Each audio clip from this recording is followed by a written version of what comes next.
What's up, guys? It's Alex from SNC, better known as Styles Incomplete, and today I'm going to show you how to make a bass line very similar to Dua Lipa, Don't Start Now. First, I'm going to show you the beat that I made that I think is similar and has a lot of the same attributes.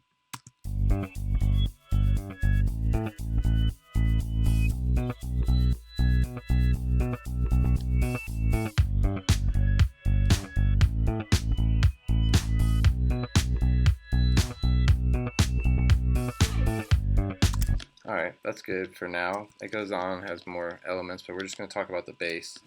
For starters, it doesn't matter what DAW you're using, but you're going to want to have a bass that's realistic and has been manipulated so when you play it at different velocities, it is going to change the sound of the bass. I like when it's turned down a little bit, and I think this is like my first big tip of this, is that when you start playing the bass, you can hit the note all the way down, right? And you hear the buzz. Because it's showing you as if you hit it that hard. But if I just put a loop right here,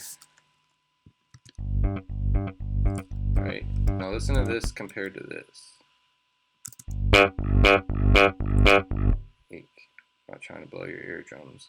But as you can see, it's not near as smooth. And it's very high pitched and stuff. And today's music, it's hard to really squeeze that in with the way everything's so lo-fi nowadays. Maybe like you can make it happen, I'm sure, but I just think it's better off you keep it down a little bit. Now, sometimes with these high notes, it's good to get a high note hit hard because that's like, you know, it's actually really what's going on. But in this case, I didn't do that because I thought the high note still rang out pretty good lower like that.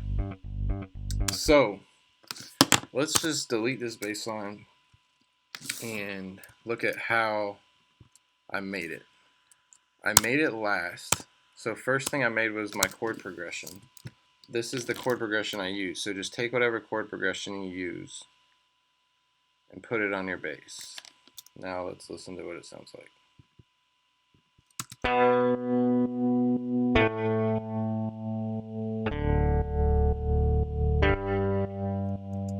Okay, so I'm going to take away, obviously, this top note. These top notes, we don't want these. Now let's take a listen. It's too high. Okay, so now I'm going to Command A, hold Shift and Command, and hit the down arrow. Now, there we go. Next thing I'm going to do is lower the volume of these sequencer notes for obvious reasons.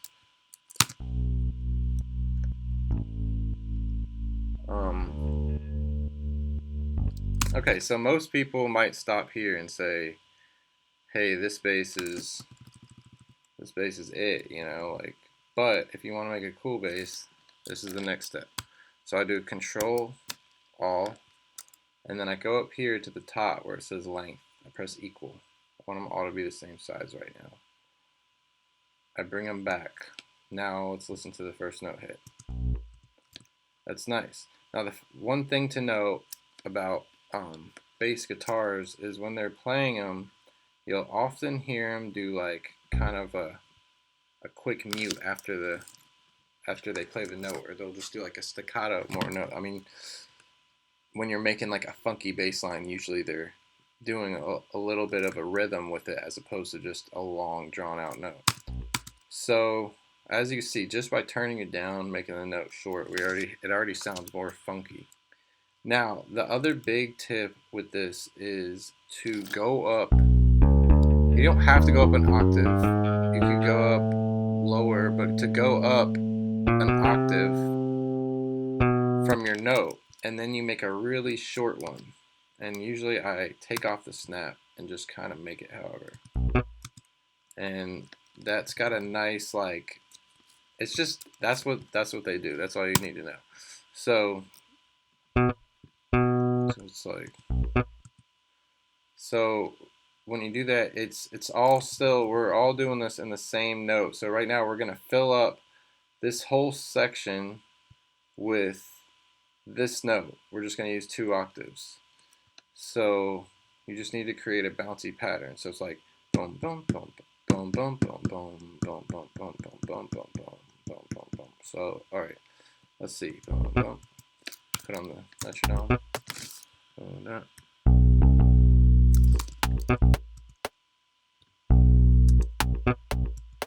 This is a little too short, so I'm gonna take off snap and just bring it out. And this seems like it could be a little longer. Sometimes when the notes roll into the high one, it sounds really good too.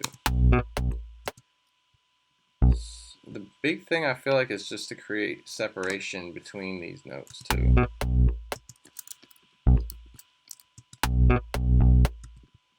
So like a little, just a little bit, and I just took off snap and did that. That way you can kind of hear, like a real guitar player is not going to just like seamlessly play those 2 notes. He's going to have the human is going to let up a little bit and have that human natural feel, you know.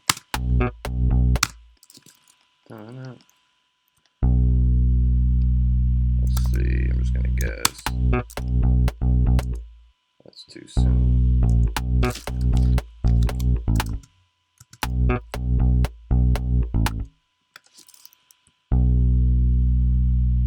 Looks like this note comes a little early. That's okay. In funky stuff, sometimes it come a little early, come a little later. I kind of want to just like roll with this, even though I don't have this in the original beat. And now for this one, super easy. Just grab all this, move it down. Now let's try it.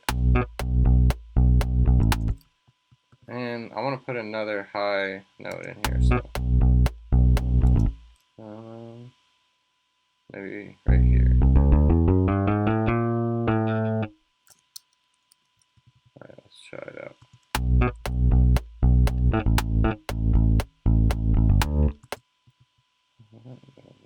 So let's give it another listen.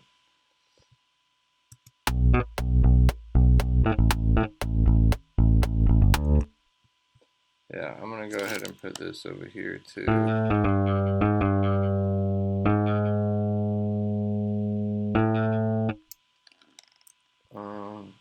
Am I getting, okay, I'm getting this note confused. This should be up one.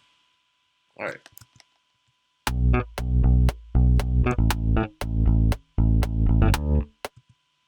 Alright, and then I'm just going to continue, do the same thing.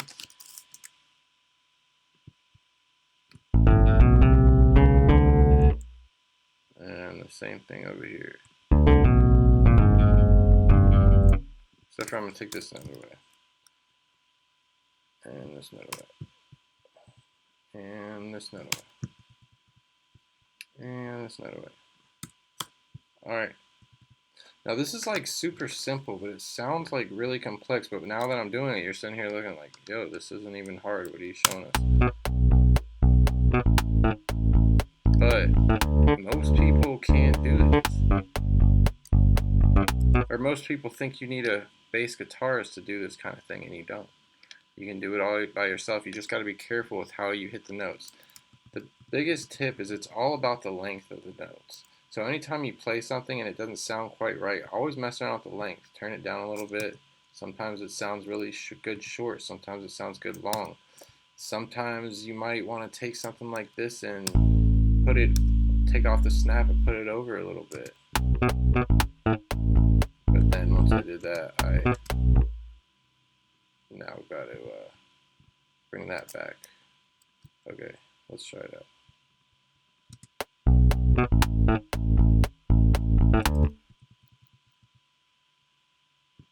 I mean, you can't really tell a difference. But on the large scale of things, all that little stuff makes a difference and makes you sound like a real tuned bass. Now let's just take a listen to it with the drums.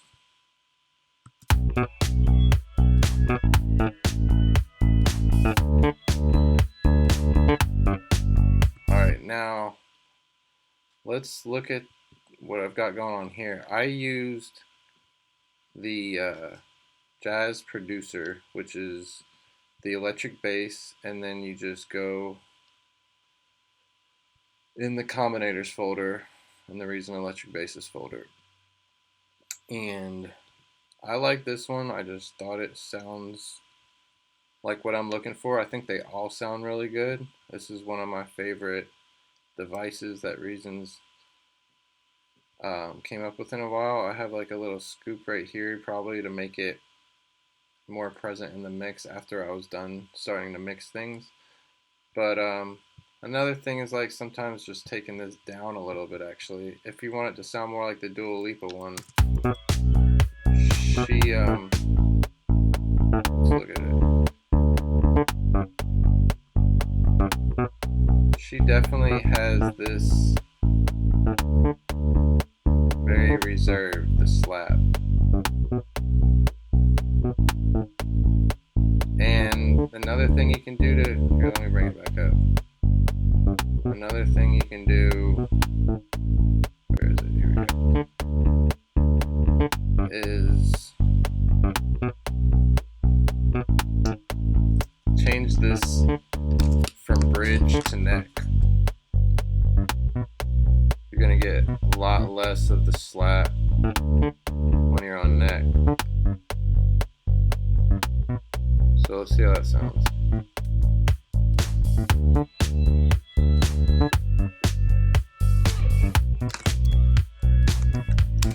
Alright guys, I think that's going to wrap things up for me today. If you like what you saw and you found this informational, please like and subscribe. That helps me get this video out to more people. And also, if you have a suggestion for a tutorial to do in the future, please let me know in the comments and I will do that for you. I'll be doing these videos every week for the most part, so yeah, more to come. I'll see you guys soon.